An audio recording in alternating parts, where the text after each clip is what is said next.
Hi, I'm Gary Boughton, and I'm feeling pretty special and lucky this time of year because I just won a $20 bet with my brother Dave that I wouldn't show up on Xara TV wearing this stupid hat. Welcome to XaraXone.com, and this month's tutorial is how to draw a tree. Not just any kind of tree, but a primitive one, almost as though it's made out of origami, an elegant sculpture with elegant photorealistic lighting. So you have the primitive on one side and the elegant and photorealistic on the other. They combine to make something wonderful. So if you're freezing your pixels off like I am, let's both go inside and get to work. Before you go out drinking this season, go to XaraXone.com/tutorials. Click on the download button, download and open the zip archive for the Xara files that you're going to be using in the tutorial this month. I want you to open Polygonal Tree Cheat Sheet.xara and just take a look at some of the detail that goes into this. Actually, it's a lot of planes that are lightly and darkly colored. If we go to wireframe view, you can see what I've done. And actually, the star at the right is what makes up the entire tree, and it was created using the quick shape tool and using the mold perspective. So let's go back to full frame view. And as you can see, it's a matter of lining up one star with another that's above it. This is a bunch of extrudes at the bottom of the tree, and I've included that as well. So to begin, what I'd like you to do is to take a star. You can copy this one, or what you can do is you can start a new page and take the star tool, set the number of points to 7, and then hold Control and drag upwards, drag downwards, and you'll see two legs at the bottom, and that's what we're going to need. Now once you have the star, it's filled with black. What I want you to do is give it something like a 2-point outline and remove the fill so that you can see what you're doing. And then go get the mold tool. And what I want you to do is to add a perspective to this. Click the freeform and drag the lower right out, drag the lower left to the opposite direction, and you're beginning to get the shape of this tree. Now the other thing is, now I'm modifying this a little bit so it isn't so severe.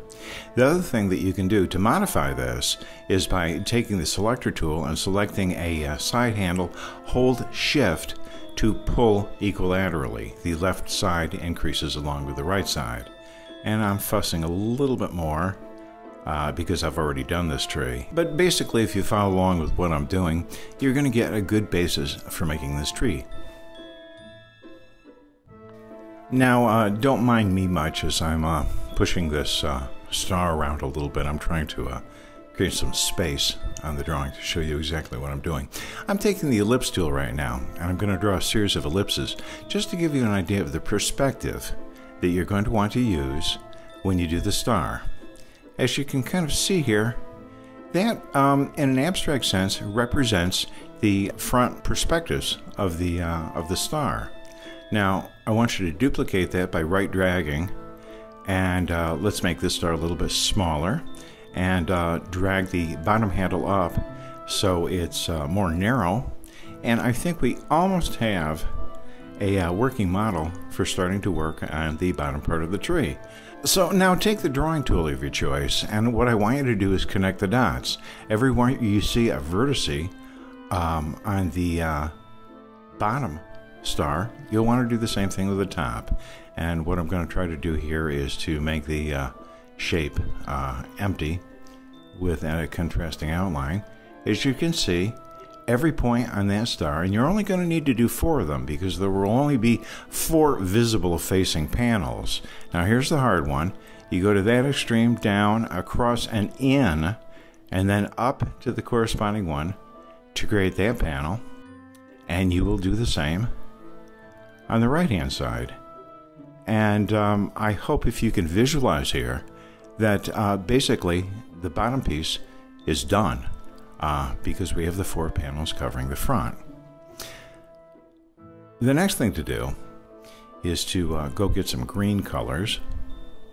Alright, so you're going to use light and dark green colors, but you really need to know where a source of light is in this picture. And as you can see magically, this ornamental bulb is casting down and to the right. So that means that panes that are facing the light, like this one, get a light color, and the ones that are facing away to create this three-dimensional thing are going to get a dark color. Now I'm going to repeat this with the third panel by picking up that color with the eyedropper tool, and do the same thing with the green one. Now, of course, these are not in the proper front to back order, so select the two front panels, and what I want you to do is press Ctrl-Shift-F to put them toward the front. Now, that's a pretty good beginning if you take a look at it. That looks very much like the original tree drawing here. See, I've done a little different things. What I think we might want to do is use some of my colors. So instantly, through the magic of video, those now have my colors, and you can certainly sample them from the cheat sheet. Now, what I want you to do is to take that top star and make it a little bit bigger, and make it a little less tall, and that's going to represent the bottom of the next tier of this Christmas tree. Now I duplicated it, and I'm making the second one even smaller and even narrower. Now you're going to want to zoom in real tight while you're connecting the vertices to make the panels for the second one. Here I go. And this is not easy. This is an intermediate tutorial, I would say. Let's get this green panel here. Let's take the eyedropper tool correctly this time and place it over the bottom tier of the tree. Then we're going to do the same thing that we did before. So this is good practice in addition to being monotonous. But believe me, this will pay off. Now, with the eyedropper tool, I'm going to sample the bottom first tier panel. Jumping ahead, again with the magic of video, we have our second tier. And I'm going to move these that star out of the way because I don't need it. That one there is superfluous. And I'm going to use the top star to create the third tier. Now, as you can see, when I pull down the second tier of the tree, it's not as wide as it could be. So what I did was I took the middle selection handle on the right and used the shift modifier to pull it equilaterally out. Now I think that looks pretty good, but you know, when a light is casting from the top to the bottom, you're going to have like a little shadow. And I'm going to ask you to wing this one, make it a dark color. And as you can see, you're going to have to use your artistic imagination, or you can use the cheat sheet where I already did the shading. But as you can see here, that clearly suggests that these sections are falling on top of each other, and the light is casting from the left to the right. Now, let me just show you what the top tier star is going to look like. It's going to come to a point, so you really don't have to worry about matching nodes. However, the star is going to be upside down, and that's because the perspective of the tree at bottom looks down and at top looks up. So to recreate the tree on the cheat sheet, what I'm going to do is drag a guide to center the darn thing, and then start creating actually triangles, because the top of the tree is going to meet at the top, so you really don't need any more than 3 or 4 control points. And let me do the third one, and we will get to the fourth one in a moment. And again, let's flash ahead to see what I've created here, and what you can create here, hopefully what you've created. And those 4 panels can now be grouped and pulled down, and maybe they need to be a little bit wider, so hold shift and pull to the right, and they'll both fan out. And that looks pretty correct to me. What we need are some drop shadows falling from the top pointy tier to the next one. So take the shape tool of your choice. I'm sorry, I'm getting ahead of myself. I want to perfect that top a little bit. But take your drawing tool, and what I want you to do is to create some uneven drop shadows like you see here in the finished image. It's not hard. It's just a lot of clicking straight lines and filling it with black.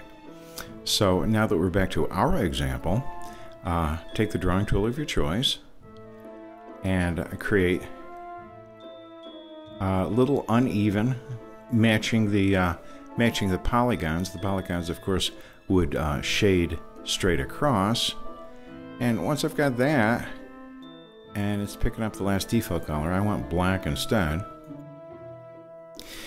The tree's looking pretty good, but if you're lighting from left to upper, those dark areas on the right are going to receive a little bit of light because the panels that I was pointing out there, the light green ones, don't totally cast a shadow on the far right. So I want you to take a look at that cheat sheet, and what you're going to do is you're going to create a triangle on the right dark panel like that. And what I want you to do is fill it with the lighter color. Now, the lighter color is what I had picked originally, so this is automatically lightening up. As you can see, this is adding dimension. Now, the bottom guy there, optically, I decided that it would have a little tick removed, and not the whole panel being lightened. And this is just an artistic call from viewing things that look like these objects. I suggest in real life you take a look at small things and how they're lit, and you get a real idea of what's going on. What the tree needs is a base. Now the base is in the cheat sheet, but I want to show you how it's done. What you take is a long rectangle, and what I want you to do is choose the 3D tool. And this is going to take some fussing around. It really is, because you want to use the angle 1, angle 2, and angle 3 up in the info bar, as well as doing some manual adjusting to get that bottom plank looking as though it's, and we're flashing ahead. I think that probably took me about a minute, so that it looks right in perspective. Now, building the plank that crosses it is not a big deal. What I want you to do is, once you have it, you drag and drop a copy. And then what I want you to do with the 3D tool is to remove the 3D properties for the moment.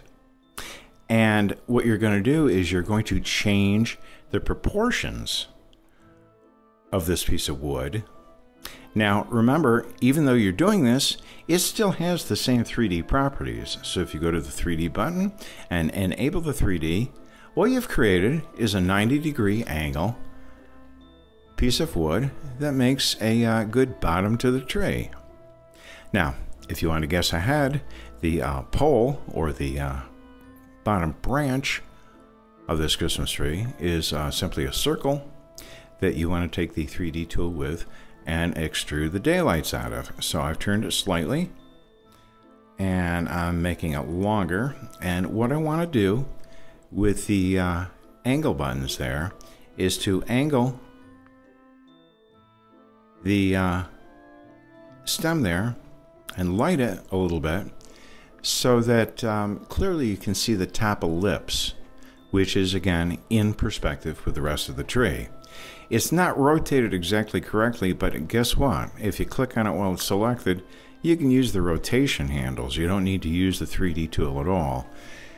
Now, here we go with the order. This needs to go behind, Control-Shift-B, and then the cross beams that support the pole need to go behind. So you select those, Control-Shift-B, and you've pretty much got the tree done.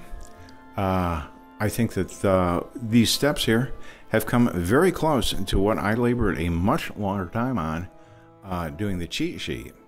Now for the star at the top, what I want you to do is to pick the quick shape tool for the star, choose 5 sides, and then make it about that big. And what I think I want you to do is color it yellow, then pick the bevel tool and drag the bevel handles all the way to the inside, and boom, all of a sudden you have a star. Reduce the contrast, and then with the selector tool, move the star over to the tree. Now what you've done in 10 minutes looks just about as good as what took me several hours to do. So congratulate yourself, Have a very Merry Christmas. I'm Gary Boughton, and I'll see you soon on